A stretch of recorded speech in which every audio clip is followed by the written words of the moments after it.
যে প্রাইসটা 4000 লিখছেন, এই এনবি কালেকশনের বছর থেকে কতজন যাবে কোথায় বলেন? যে এরকম থাকতে হবে। এবার কি এখানে দু চারটা বের করবে, আমি আর ঢুকলাম না। মানুষের লাইফ থ্রেট হয় এমন কিছু করা যাবে না।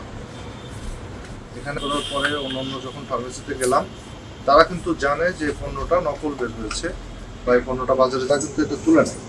আমরা একটা অভিযোগ পাই, সেই অভিযোগের ইনভেস্টিগেশনে আছি। আমরা এখান থেকে কিছু ওষুধ জব্দ করে নিই, যেটা বাইরের দেশে বিশেষ করে জার্মানির বলে এখানে বিক্রি হয়েছিল, এবং সেই ওষুধটা একজন পেশেন্টের বডিতে পুশ করা হয় এবং তার কিছু সাইড এফেক্ট দেখা যায়।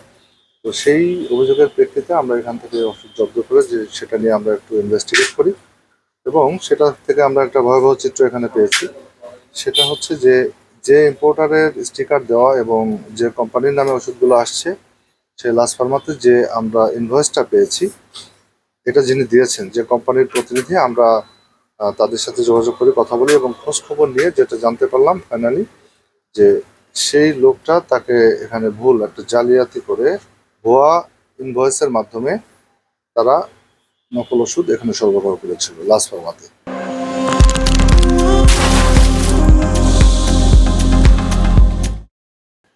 তো আমরা সেই যে সোর্সটা আমরা সেটাকে খুঁজছি, এবং এই অবৈধ এবং যে নকল বা ভেজাল ওষুধ সেটা বিক্রয়ের দেয় আমরা লাস ফার্মাকে ভোক্তা অধিকার আইন অনুযায়ী 2 লাখ টাকা জরিমানা করেছি, এবং এটা যারা সাপ্লাই দিয়েছে আমরা তাদের বিরুদ্ধে আইনগত ব্যবস্থা নেব। এবং এটার একটা চক্র রয়েছে, যেটা হয়তো সেই ঢাকা থেকে এগুলো বিভিন্ন হকারের মাধ্যমে এটা বিভিন্ন জেলায় এটা সরবরাহ করা হয়েছে। আমরা এমন তথ্য পেয়েছি, আমরা সেগুলোকে তদন্তের মধ্যে রাখছি, সবাইকে আমরা আইনের আওতায় আনবো। আর আমাদের এই যে অভিযোগটা, এটা আমরা এখানে জরিমানার মাধ্যমে এটা নিষ্পত্তি করলাম।